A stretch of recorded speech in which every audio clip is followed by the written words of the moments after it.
అందరికీ నమస్కారం. మనకి రాశులు, మన రాశి ఎట్లా ఉంది ఏంటి, ఇప్పటికైనా సరే ఈ నెలలో అయినా సరే మనకి మంచి మహర్దశ వస్తుందా, మంచి రోజులు వస్తాయా, లేదా పోయినసారిలాగానే పోయిన నెలలో లాగానే ఈ నెల కూడా అనేక రకాల ఇబ్బందులు పడుతూ ఉంటామా, మనకేమన్నా కలిసి వస్తుందా, ఇటువంటి ఆలోచనలన్నీ కూడాను మనకు ఉంటాయి. మరి అసలు ఎప్పటికప్పుడు ఈ ప్రతి నెల మన రాశులు ఎందుకు చెక్ చేసుకోవాలి అంటే, ఏదైనా చెడు జరిగేది కనుక మన జాతకంలో ఉండుంటే, మన రాశిలో ఉండుంటే, దాన్ని ముందుగా తెలుసుకోవటం వల్ల ఆ చెడు నుంచి ఎట్లా తప్పించుకోవచ్చు, ఏ మార్గాలు ఉన్నాయి అనేది మనకు ఆలోచనలు వస్తూ ఉంటాయి. తద్వారా ఆ చెడు నుంచి తప్పించుకునే మనకి మంచి జరిగే అవకాశాలు కూడా మనం ఏర్పాటు చేసుకోవచ్చు. ఏ భగవంతుని నమ్మితే మనకు మంచి జరుగుతుంది, ఎలా నమ్మాలి, ఆయన ఎలా పూజించాలి. ఈ నెలలో మనకి గ్రహాలు బాగలేదే అనుకుందాము. బాగలేకపోతే ఏ దేవతని, ఏ గ్రహాన్ని ఆరాధిస్తే మనకి ఆ గ్రహాలు మనకు అనుకూలంగా మారుతాయి.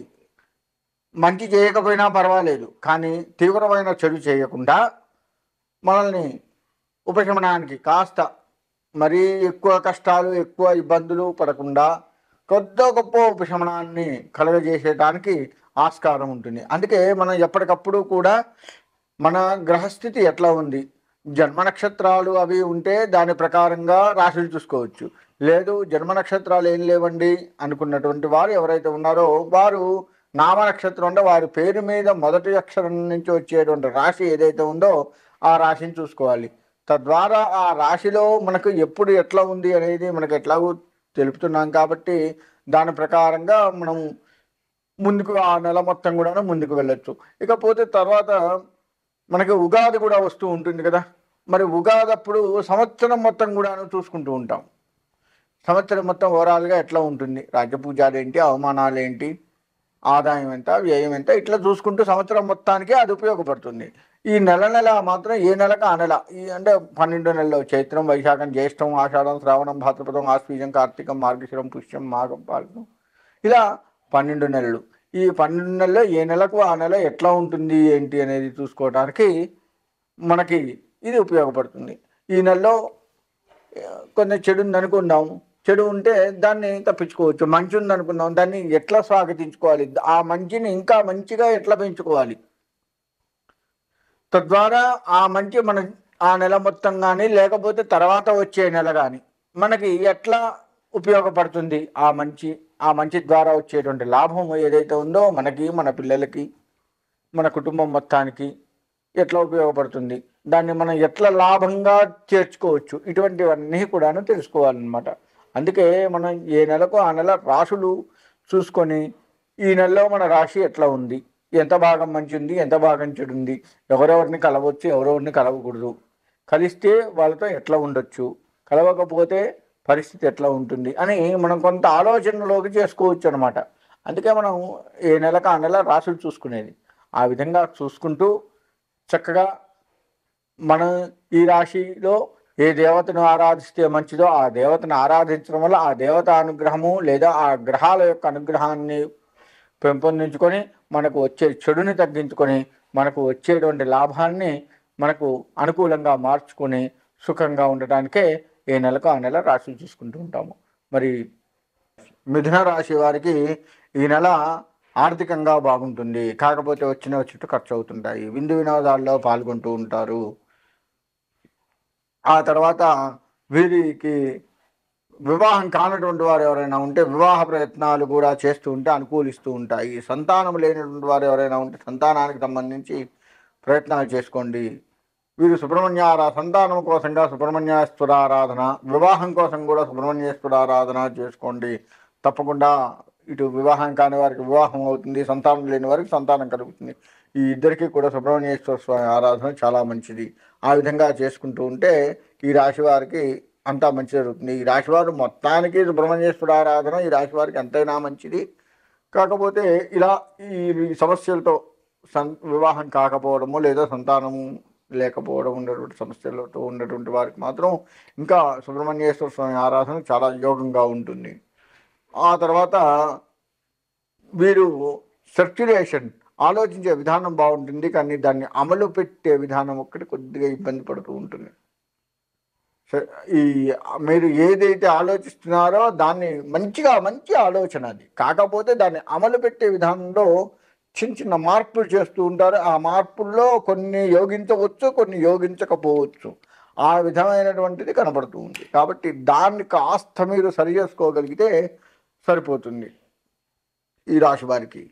అంతేకాకుండా ఈ రాశి వారికి ఈ మార్చి నెల మొత్తం కూడాను ఆరోగ్యపరంగా లెక్క వేసుకుంటే చాలా బాగుంటుంది. ఆరోగ్యము వీరికి అనుకూలంగానే ఉంది. ఆ విధమైనటువంటి పరిస్థితుల్లో వీరు చక్కగా ఆరోగ్యంతో వెళ్తూ ఉంటారు. హాయిగా ఉంటుంది ఆరోగ్య విషయంలో. ఎక్కడా కూడా ఏ ఇబ్బందులు రావు. చిన్న చిన్న జలుబులు, తలకాయ నొప్పులు, జ్వరాలు ఇటువంటివి సహజంగా, పెద్ద పెద్ద అనారోగ్య సమస్యలు అయితే రావు.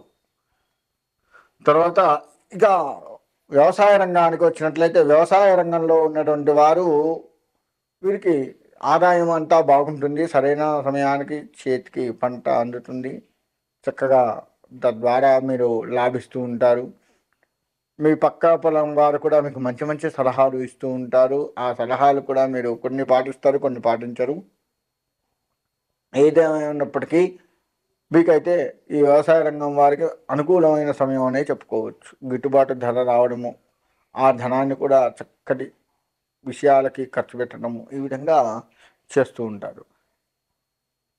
తద్వారా మీకు మంచి జరిగే అవకాశం ఉంటుంది. శుభకార్యాలు చేసేది కనపడుతుంది. శుభకార్యాల్లో పాల్గొనేది కూడా కనపడుతూ ఉంది ఈ రాశి వారికి.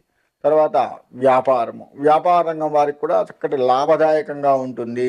కాకపోతే కొంత పిసినారితనం చేస్తూ ఉంటారు కొన్ని కొన్ని విషయాల్లో. దాన్ని కాస్త మీరు సరిచూసుకోండి.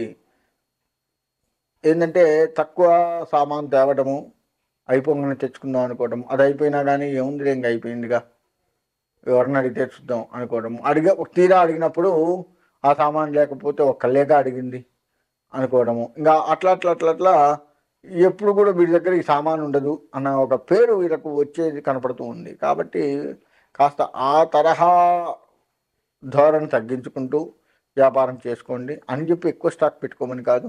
మీకు రోజువారీ ఎంతెంత అమ్ముడుపోతుంది ఏంది మీకు ఇన్ని సంవత్సరాల వ్యాపారంలో తెలుస్తూ ఉంది కదా, దాన్ని బట్టి సరుకు తెచ్చుకోవడం, చక్కగా చేసుకోవడం చేస్తూ ఉండండి. ఈ విధంగా ఉన్నట్లయితే తప్పకుండా మీకు మంచి జరిగే అవకాశం కనబడుతూ ఉంది. రియల్ ఎస్టేట్ రంగం వారు కూడా అంతే. చక్కగా అన్నీ తెచ్చుకుంటారు, అమ్మేస్తుంటారు, కొనుక్కుంటారు, అమ్మేస్తుంటారు. కానీ కాగితాల దగ్గర కాస్త జాగ్రత్త వహించండి.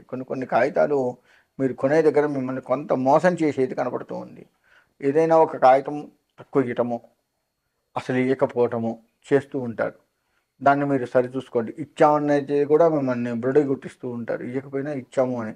కాబట్టి కాగితాలు తీసుకునే దగ్గర, అంటే ఒక వస్తువు కొనేటప్పుడు దానికి సంబంధించి, ఒక భూమి కొంటున్నాము, ఆ భూమి కొనేటప్పుడు దానికి సంబంధించి అన్నీ ఉన్నాయా లేదా, 1కి 4 సార్లు, 1కి 2 సార్లు కాదు, 1కి 4 సార్లు పరీక్షించుకొని ఉన్నాయి అన్న తర్వాతే వాళ్ళకు బయానా ఇవ్వడము, చేయడము.